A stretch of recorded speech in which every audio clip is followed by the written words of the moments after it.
Yeah, so my talk is building a data pipeline from scratch. I recently had this interesting opportunity, well recently, it was about 10 months ago, to move on to a new startup, Project Florida, where I'm working with a team to help build out a data pipeline from scratch. So I'm going to kind of give an overview based on experience there and experience at Foursquare and at Conian, which was a ad network that I worked at where I first started getting into the big data, the Hadoop, those types of infrastructure products, and really got into data pipelines. The overview of this talk, and please feel free to interrupt me. We're a pretty small group. If you guys have questions or need clarification or anything, just let me know. I'm going to talk about why we should care about data pipelines, kind of motivate the talk. Give my brief definition of a data pipeline, and talk about events, which are a good way of thinking about the data in a data pipeline, and talk a little bit about systems. I'm not going to spend a whole lot of time going into all the really technical details of writing a MapReduce job or deploying these systems or anything like that, but I'm happy to answer questions about them when the time comes. So the main premise I have here is that data pipelines are everywhere, and I want to motivate that with some examples. Everyone's probably seen both of these screens, the Amazon recommended products, the LinkedIn people you may know. They're both built on data pipelines that take in click events, view events, and there's some magic sauce happening and spitting out recommendations. Ad networks are another big place that data pipelines are used. You take in clicks or ad impressions and you build a user profile that can then be used to determine which ads to show a user. Search, a lot of the products that are in the open source now are built on papers and research products that were originally done at Google to help support search. PageRank is the kind of main algorithm that most people have probably heard of, where you take in this graph of all the web pages on the internet and use that to help rank search results. A/B testing, pretty hot topic recently. It's where you bucket users into two groups, and maybe one group gets a coupon and the other group gets free shipping, and then you try to measure the outcome, the bottom line, which group generates more revenue for the company. And in this case, you would be taking in conversion data, which is basically how much money was spent, and you can then decide which group A or B, the coupon or the free shipping to go with. Data warehousing, this idea of building data sets for analytics about what's happening with your user base. You've probably seen things like Tableau, which build these shiny interfaces to let you explore your data, break it down by geography, drill in and see how users are interacting with certain features. And these are typically backed by a data warehouse. And you're putting key metrics, different user events onto a data pipeline, doing some magic and creating your data warehouse. So I took a stab at defining what a data pipeline is. It's probably not the best definition, but it's mine.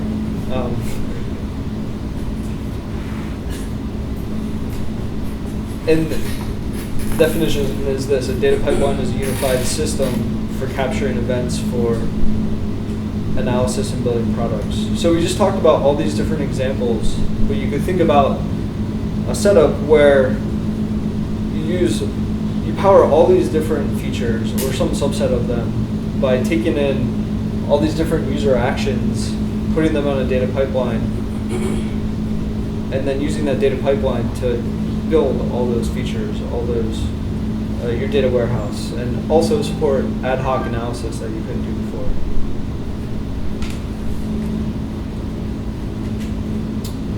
And I wanted to repeat the definition because I use this term event, and I think event, which is kind of the primitive of your data pipeline, is something that we should talk a bit more about. So things like a click, an ad impression, opening your app and loading the home screen, these are all actions or events. And I think a lot of people doing these kinds of analysis start with what I'm calling coarse-grained events. So you are running Apache, you're running Nginx or some web server, and it's generating log files. Or maybe you're even generating your own log files. Typically these are stored in text logs, and the primary use is to debug things, to figure out what's going wrong when you're having errors, or maybe doing some operational monitoring. And then they're secondarily used for that analysis. If you're more technical, you've probably seen a line like this in a log file at some point. You have some IP address with a timestamp loading some website, and that is the type of coarse-grained event that I'm talking about. And from this coarse-grained event, you can do some implicit tracking. So the example I'm going to use is you have an event called get the newsfeed, get/newsfeed. And that would be a single line in your log file. But this actually could correspond to a lot of events. If it's the first time that endpoint has been accessed in a user session, then that probably means it's an app open. If you're doing an A/B test on your newsfeed, it's an implicit entry of the user into the A group or the B group of the A/B test.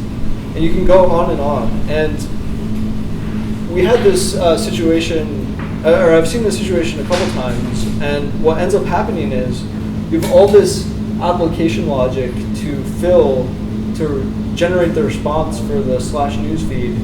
And when you want to do analysis, you now have to redo all of that logic. You have to look and see if it was the first session, the first request of the session, to figure out if it means it was an app open event. You have to recreate the user ID hashing logic to figure out which group the user was in. So a lot of companies have written a lot about what they're doing to turn this problem around. So instead of coarse-grained events, we're going to log fine-grained events. And what this generally means is that instead of having a single event, you loaded the newsfeed, you have several events, anything that's relevant. An app open, maybe the newsfeed was loaded because it was a pull down and an auto refresh, or enter into an A/B test. All these different things you would log as you would generate events for, and there can be more than one event. In fact, there usually is more than one event for a single API hit. And you can also annotate the events with a lot of information. You're kind of denormalizing your schema. You put as much information about the user, about the context of where the event happened in your app on the website, as is necessary for analysis. And what's really great is that this decouples logging and analysis. Rather than having to recreate that logic, if it was the first time the news feed was accessed in this session, that means it was an app open. You just have an event that says app open. So you're not tied to the business logic that you implemented in your application when you're doing analysis.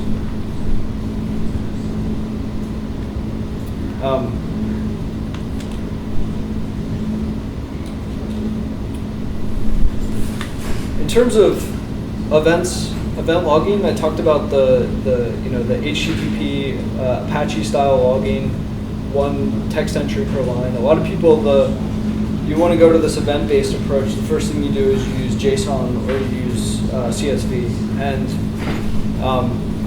while that's better than needing a regex to parse your access logs, it has there are a few drawbacks. It's a lot harder to change schemas if you have a CSV. All you can do is add new columns on the ends.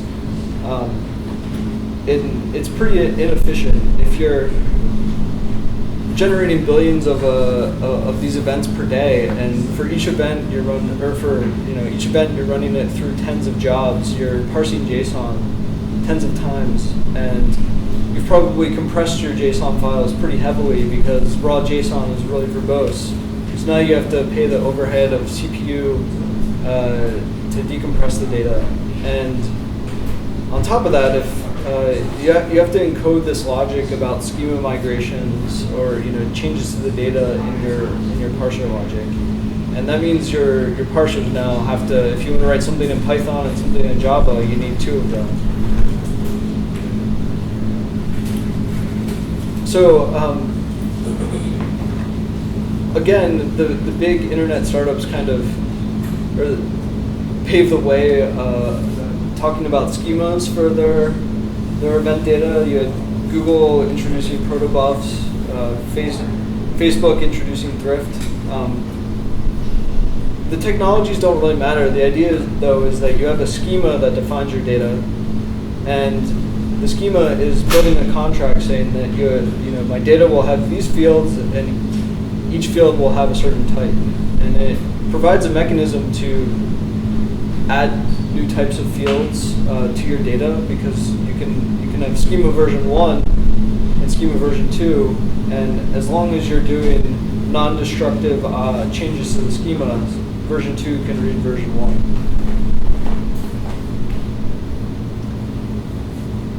And the schema does a lot of nice things in addition to just making things more efficient, providing guarantees about what fields are there. It helps you do a lot of automated analytics. I'm going to talk a little bit about this unified logging paper that came out of Twitter. And I think it's a good way of understanding the benefits of a schema. So at Twitter, they generate events for everything. Yes, they have a lot of tweets, they have a lot of tweet data, but they also have a lot of event data about how you're interacting with the application. And they use the same schema to generate events, whether you're on Android, you're on iOS, you're on the website. And every event has certain fields like your user ID, session ID, timestamp, but it also has this powerful idea called an event name. And up here, these are the parts of an event name. It's really that idea of annotating an event with the context about it. So for example, if I fire up Twitter, I go from the home screen, click on the mentions tab, click on a tweet button, I might generate an event with this name. And on the analytics side, if I wanted to count how many clicks were made from the home screen on iPhone, I would just match events with that name. Or if I wanted to count across all devices, I could use this regular expression.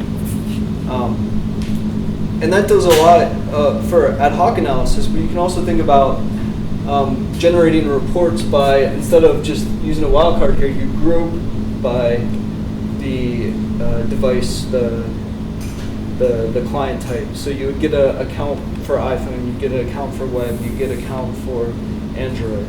And you can generate these by moving the asterisks around at many different levels. So you can start all the way at the right and move your way back, and you get larger and larger numbers as you go. So it's a good way to build roll-ups if you're familiar with data warehouses.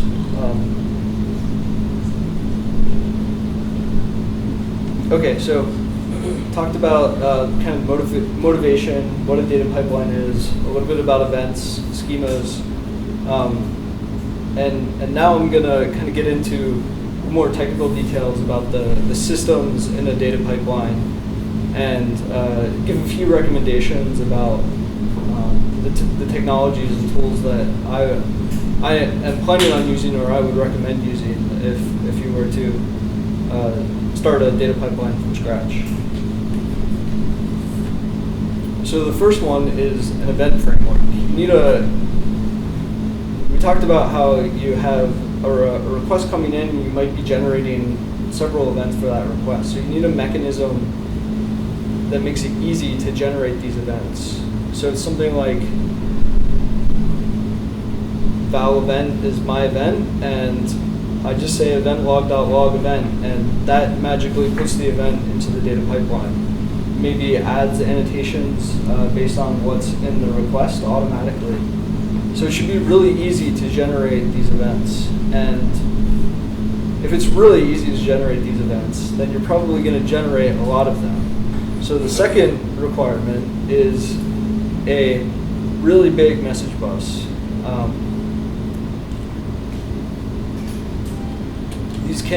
You can't afford to try to put this through a single machine. You also probably can't afford to lose data if one machine fails. So you need horizontal scalability, you need redundancy, and you need a system that's easy to, has good APIs for submitting data and also getting data back out. And there are a bunch of these. There's Scribe that was built at Facebook. There's Apache Chunkwa, there's Apache Flume, and there's my personal favorite, Apache Kafka. And there are other queuing systems. The difference between other queuing systems like Rabbit or ZeroMQ and these is that these systems are going to be really well integrated into the next step in your data pipeline, which is a data persistence layer. So you have all these events coming in, or you're generating all these events from your application, you're putting them all into a big message bus, and now you need to persist them somewhere so that you can do ad hoc analysis, you can do historical reports on your data.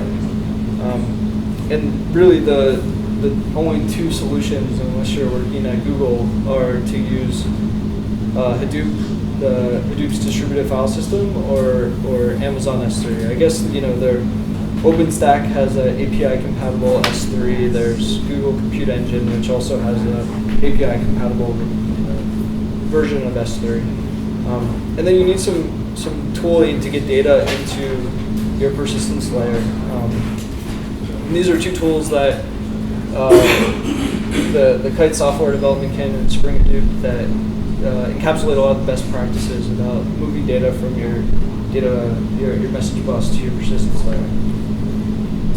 Fourth, I guess, you need a workflow management solution, because you're going to be pulling data out, you're going to be running reports on it in an automated fashion, generating roll-ups to put into your data warehouse, running your recommendation engine over the data to spit out today's recommendations.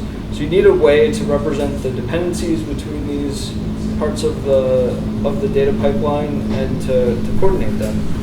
And there are a couple of open source solutions. There's Luigi from Spotify, there's Uzi, which came out of Yahoo, there's Azkaban that came out of LinkedIn. And workflow management is one of these things that it seems like it's a really general problem and there should be a really good general solution to it, And my experience has been that if you build an overly general workflow engine, then it's really hard to use. So I think underrated is the option of building your own system to manage your workflows. But if I had to make a recommendation today, it would be to use Luigi. I really like that as a workflow engine. And then last, we talked about the schemas and events. And you need a serialization framework, which takes an event and the schema for that event and turns it into bytes on disk. And there are a lot of options in terms of serialization frameworks. I'm going to talk about a few that are very well integrated into the Hadoop ecosystem. They are Apache Avro, Apache Thrift, and protocol buffers. And again, if you ask me to implement my own system using one of these technologies, I would want to use Apache Avro.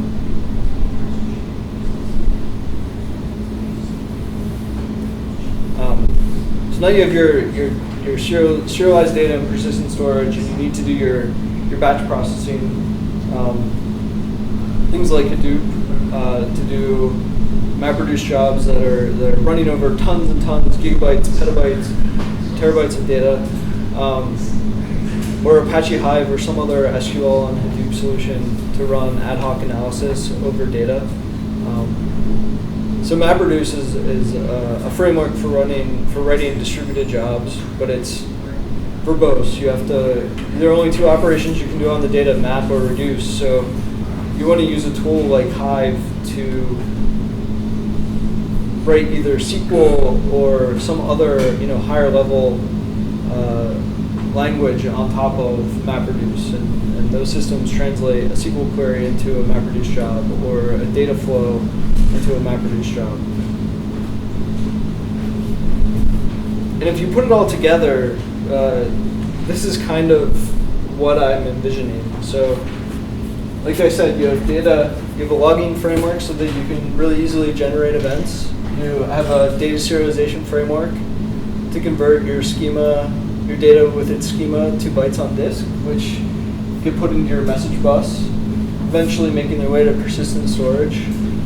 And this is going to be event data. It might have things like user IDs instead of full user objects. So you need a dump of your production databases to join the two together for your actual applications, data warehousing, and whatnot. And the workflow engine kind of ties everything together.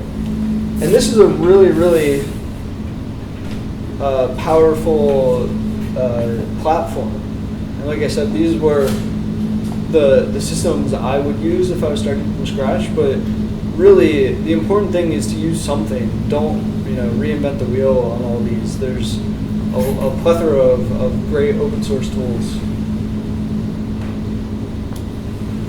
So now that you have a data pipeline in place, there are a lot of things you can do with it that you couldn't do before. So you're putting events onto your message bus in basically real time, maybe within 100 milliseconds or something like that. So you have one subscriber that puts the data to persistent storage, but now you can build another subscriber using Apache Storm or one of these near-time processing frameworks that pulls data off the message bus and does near-time calculations. So maybe you want to, so one example, going back to Twitter yet again, is they have that button that you can embed that says how many times this article has been tweeted, right? So they're subscribing to a data pipeline and updating those counts in near real time, so that when someone loads the page, you can talk to a backend that retrieves the counts. You can also do things like share information between services. If a user just saw an ad or just clicked on an ad, you might put that event in your message bus, and then the optimization system in your ad network could take that into account for the next time that user is seen, so that maybe you don't show the user the same ad again, or you have a better idea of what they would want to see. message buses are really good at taking data in and putting data out, so it's really easy to hook them together to take data from one data center and copy it to another data center, which is something that is becoming more and more common. Even in startups, you need some redundancy because Amazon is not always the most reliable. Columnar storage, I won't really talk about that too much. And the Lambda architecture is something that ties near-time processing together with your batch processing. Nathan Mars, who's the creator of Storm, proposed this Lambda architecture, and the idea is that you have a batch process that runs once a day or every couple of hours, and it uses your persistent data, the data that you know is correct, to build the baseline, the best known value of your counts or your user profile. And then between those batch jobs, you have a real-time system that is subscribing to this message bus and is doing an incremental update. And then when a request comes in, it's going to consult the data set that was built by the batch processing framework and also the data that might have been updated or generated by your real-time framework. And the reason you do this batch processing at the end of every day is that it's really hard to get near-time processing correct. Every message queue says that they have certain delivery guarantees, but it turns out there are almost always failure scenarios where your message bus delivers duplicates or something gets hacked and the data wasn't actually processed. So you always want to use the batch layer to course correct as time goes on. And that brings us basically to the end of what I had to say about data pipelines. I mean, I didn't get into all the technical details because I could spend days talking about each of these components of the system. But I was hoping to give everyone a good overview based on my experience.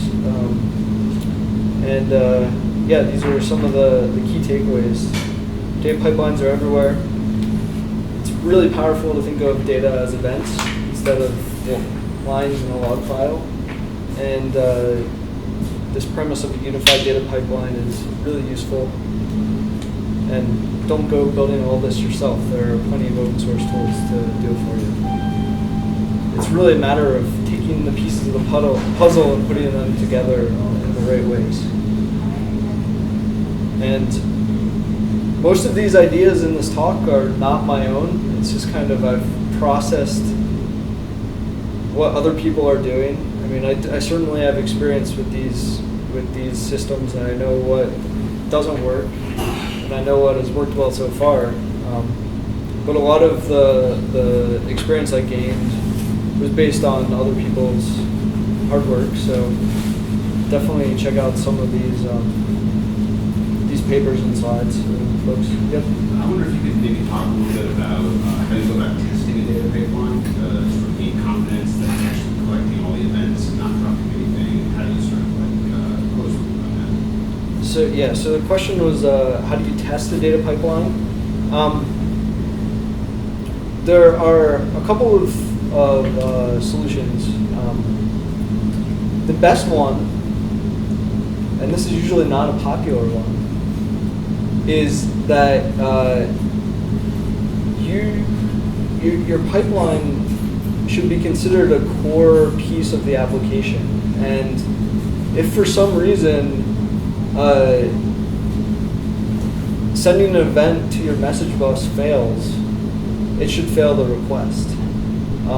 That's the best way to know that you're capturing everything. And it's not a popular one because people say, well, if I fail an ad impression, then I'm losing money.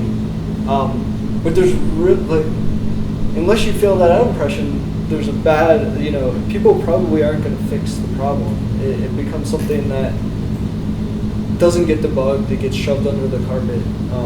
There are other options, like so at Foursquare we had a kind of phantom event topic. So every application server always sent some fake event every 30 seconds or something like that, and you would get an alert if an application server that was alive didn't create an event in that timeline. You can have, just having metrics in place so that you can increment a counter when something goes wrong and get you a long way. But yeah, the only really foolproof way is, well, you have to have your message bus set up and tested the failure scenarios and have confidence in that, and then fail a request unless your data gets into your message bus. And maybe you'll have a rough 24 hours, but after you sort out those issues, it's gonna be rock solid. Go back to your diagram. Sure. Yeah. Can you speak a little bit more about the message bus? What's precisely the purpose of that? Sure. So the question is, talking some more about the message bus and what the purpose of that is. So there are a couple of purposes. The first is that you want to have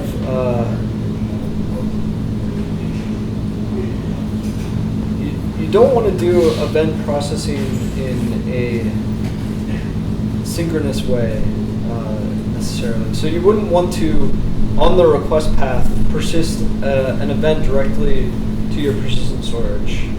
Because maybe there's a problem with the network and you can't talk to the persistent storage, or you're talking to S3, so you'd be doing another HTTP request to S3 or HDFS. So you definitely want to do some local buffering before the persistent storage. So you could buffer that to local disk.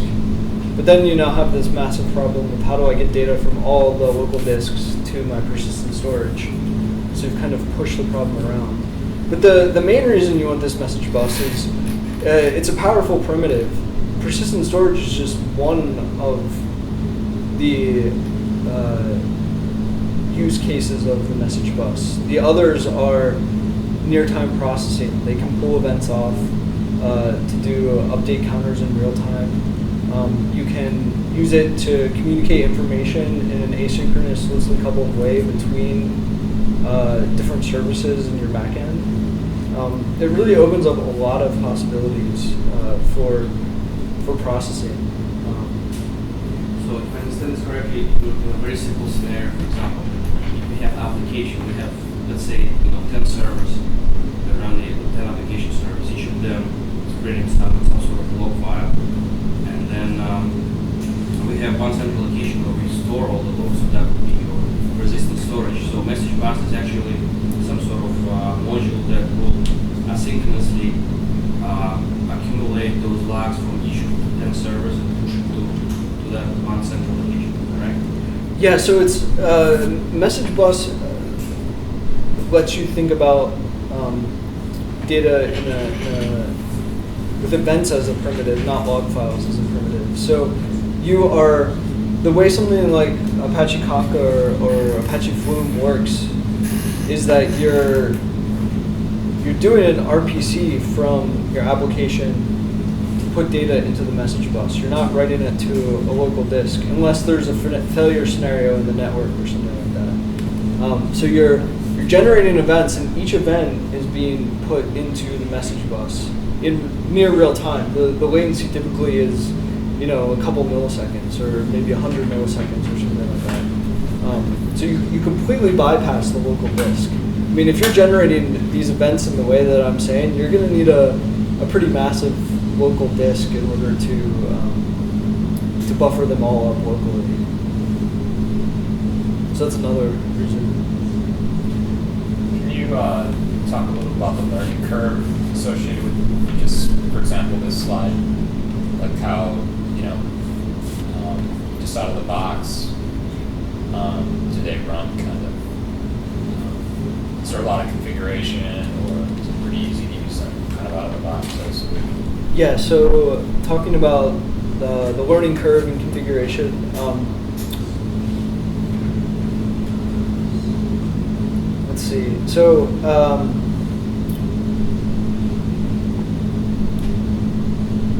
there's definitely, there's definitely something. It's generating events that are Avro serialized is more work than generating JSON.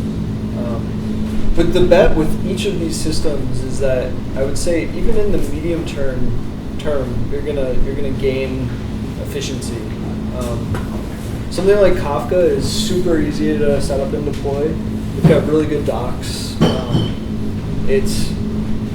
It's not doing anything clever in the JVM. It's just copying bytes from the network to the disk and letting the OS do all the caching, so you don't have to tune any of that stuff. And Luigi, in terms of workflow engine, that's the one that is definitely the easiest to get going with. And persistent storage, S3, you have S3. Data warehouse, there's Amazon Redshift if you're in Amazon, so it's a couple clicks to set up a data warehouse. It's definitely work, and it's the kind of thing that you don't want to tackle it all at once. You want to do things incrementally. So maybe you get a logging framework in place first, and it's still generating JSON, and you're still using the same mechanism to upload it. Avro is actually nice because it's compatible with JSON, so you can have it serialized to JSON instead of to opaque bytes. So if you're using that, you can still use existing pipelines potentially.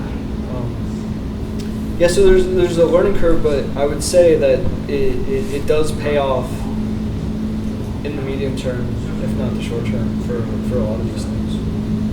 Especially if you're building products on your data, it's so much easier to build products on your data if you have well-formed schemas, you have data that is getting to persistent storage reliably, all these things that a data pipeline will give you. Yep. So a couple of things, just along the same lines. First of all, are you aware of anything that does try to deliver this whole thing packaged in a wrapped-up view with a bow on top, like something out of the box? All these pieces? So all these pieces out of the box, pretty close. So Amazon has a system called it's called Kinesis.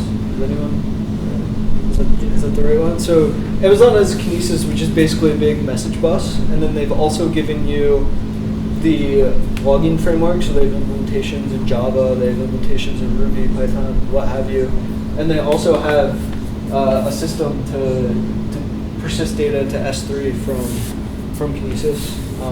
It's not going to give you the data serialization. It also has Amazon has a workflow engine that you can use to load data into their data warehouse. I think you're going to start to see all these infrastructure as a service folks doing this, and there's CloudStack, which is kind of the open source implementation of these systems, and they're a couple years behind, but I think they'll catch up. You can certainly pay people to help you deploy this system. There are a lot of enterprise services that will. And my other question was, would one of the green endpoints be a monitoring collection platform like Graphite or something like that? So would one of the endpoints be Graphite? Or is that overkill? It could be. So what we did at Foursquare was we didn't put our operational metrics into this pipeline, mostly because it's just a different granularity. You don't have, it's just basically a number and a value for most cases. But what we did do is we used Graphite in our alerting systems to sanity check the outputs of the jobs in our workflow. So like we ran, an ingestion job every day, and if we ingested vastly different amounts of data today than we did yesterday, then that probably means something went wrong. Either we lost a lot of data or we generated duplicate data or something. So we would, kind of push those metrics to Graphite, but it was, not the fine-grained stuff. Yes. License too. So when I was at a shop where we used a lot of events like that, but the maintenance of the name was so tough. Do you have comments on that? The maintenance of the naming. So Here for the log events or something? Yeah. Well, I mean, like, do you have obsolete the names or like do you track or which ones were used? You know, it's a namespace problem. yeah. So I mean, I think if we look at like what Twitter did, they're trying to namespace things, but yeah, it's one of the I was talking earlier. It's one of the two hard problems of computer science is naming things. I think having a schema helps, but I don't have a great solution. It's definitely something that comes up. Yeah. That's cool. And then I'm just curious about do-it-yourself workflow. I don't know. Can you speak more about why the generic solution is so hard? So which was that? That was yeah. So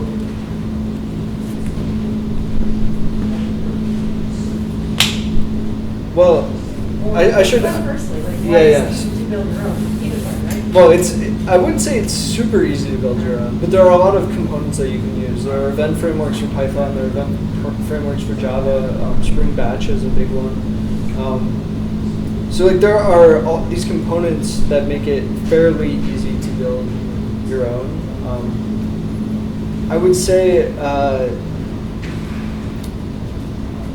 that starting with something like Luigi is probably your best bet, but if you have so something like Boozy is meant to be this very generic workflow system, and one of the ways they made it generic was that they said, okay, we don't want you to have to define your workflows as code. You're going to use XML to define your workflows, and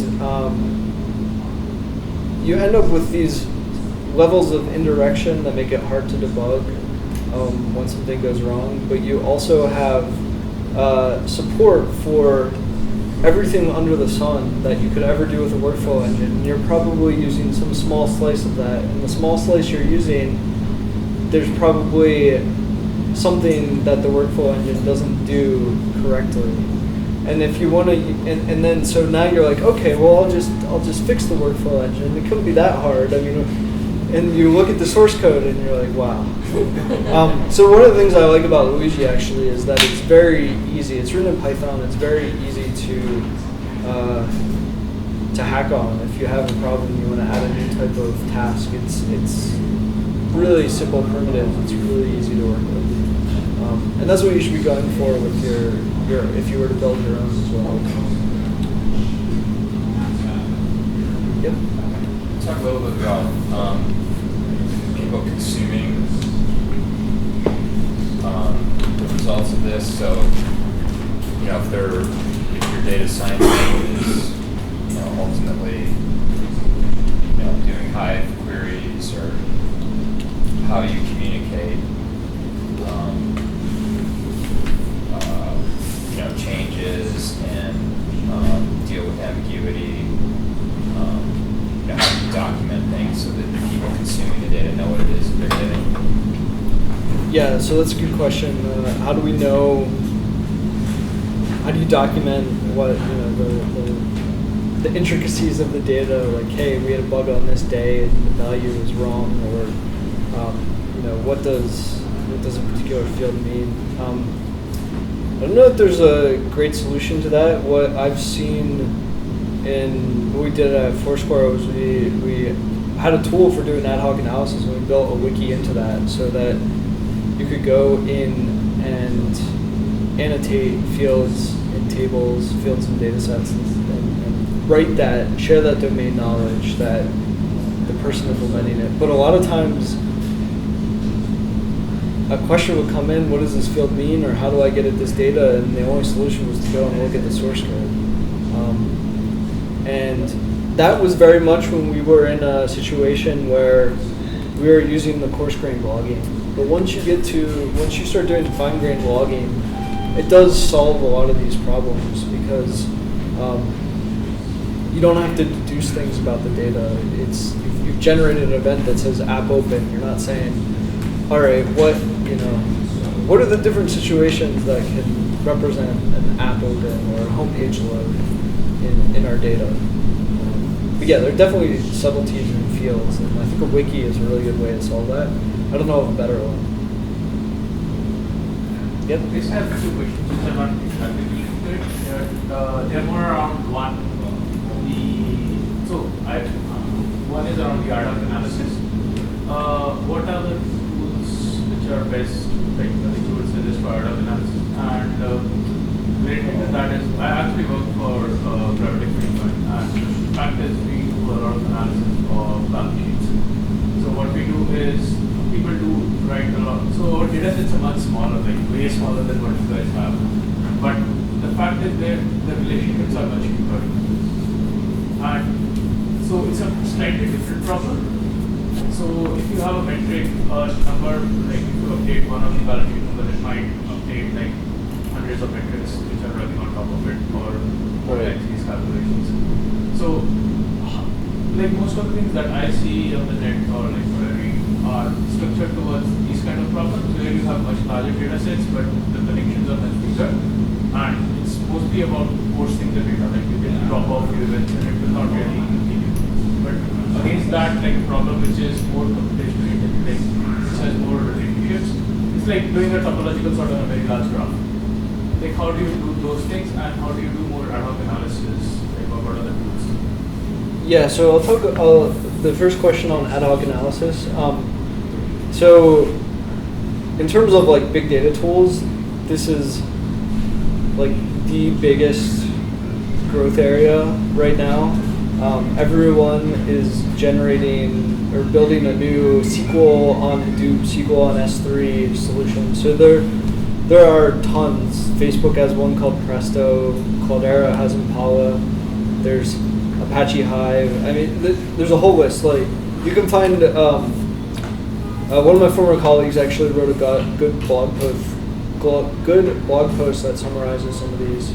If you don't like SQL, there are other solutions. Just very quick. Yep.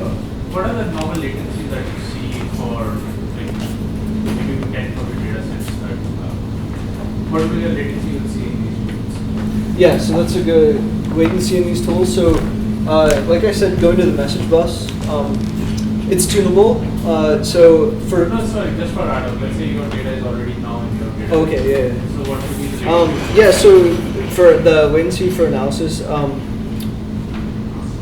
again, things are moving really quickly. It used to be on the order of like your simplest query is going to take at least 5 minutes, but now I think a lot of the tools are down to a second or two. Yeah, if you have, I don't think you'll see that on S3. You'll see it if you load data into Redshift. You'll see it if you are running one of the SQL on Hadoop on a big cluster that has data distributed. They've implemented caching and For the deeper metrics. yeah, so if I understand that question right, you're talking about how you have this dependency graph between all the different data sets. Yeah. And if like one of you have your graph, and if one of the items over on this side changes, it kind of trickle changes. Like a lot of things. Yeah, I don't know. I don't have a great solution to that. One thing that I have, we definitely run into this problem with big data sets, and in some ways it can be a bigger problem because if one of your root data set changes, maybe that takes 10 hours to recompute, and then everything down from that just gets delayed, and you can actually get into a spiral where you don't catch up. But one of the things we played around with was these data are stored in directories in your file system, and putting a version number in the so kind of namespacing, putting a version number in the path. And if your workflow tool, if you're using something like Luigi, is smart enough to know about these version numbers, you can actually have it regenerate all the downstream data for you. There are no tools like which can do like cascading of things like in the graph, like a scenario where it will do a topological sort and do a cascading update on a very large data. Like, are there tools which do that? Not that I know of. I mean, depends how large your graph is, but yeah. I don't think like with Spark you can do, or Strong you can do backup real-time updates getting cascaded. But my understanding is the topology is more fixed. So if I add new metrics, it's not that difficult to add new metrics at runtime. That's my understanding as well. Yeah. I don't know that there's a good solution to that. I know there are some graph processing frameworks. I don't know that they would fit this problem perfectly though.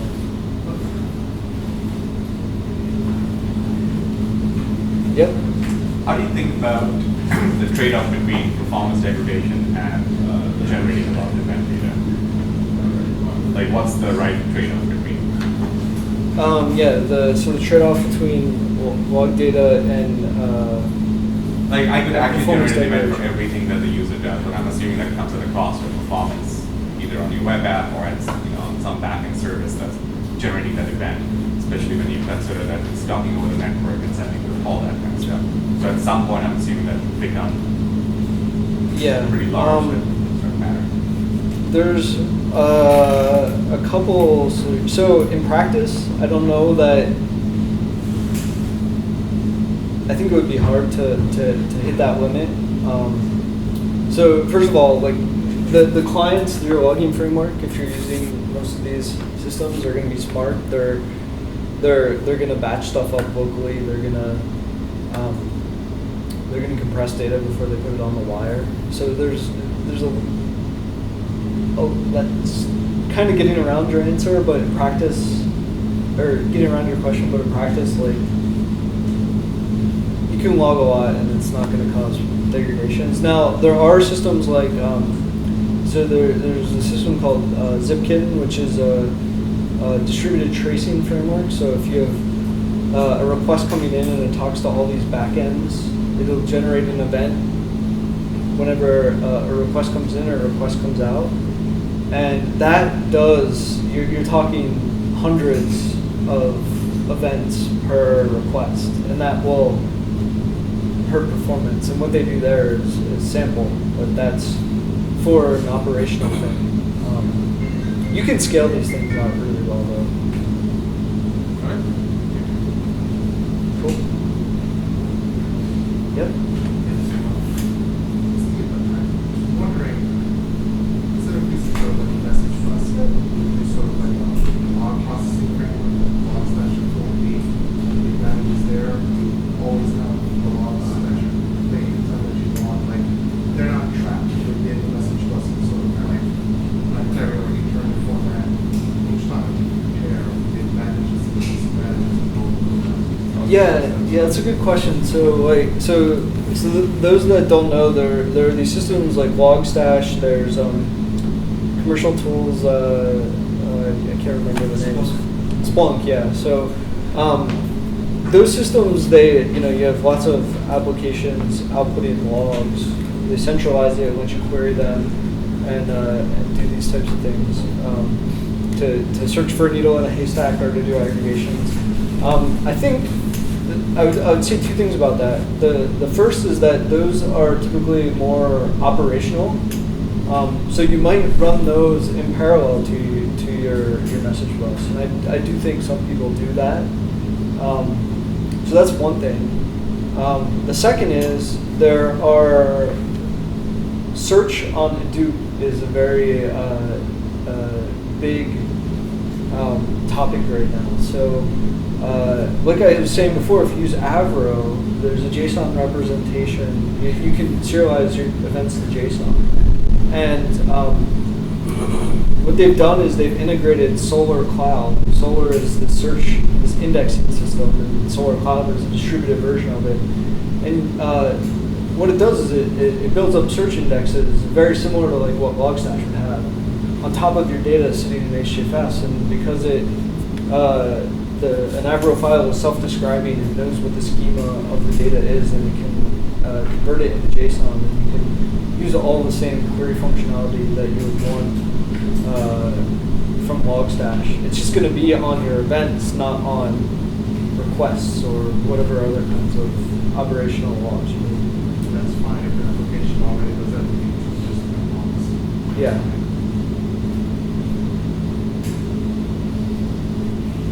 Do you Sure. have any other themes to recommend? You just mentioned there's this blog post for colleagues and anything else?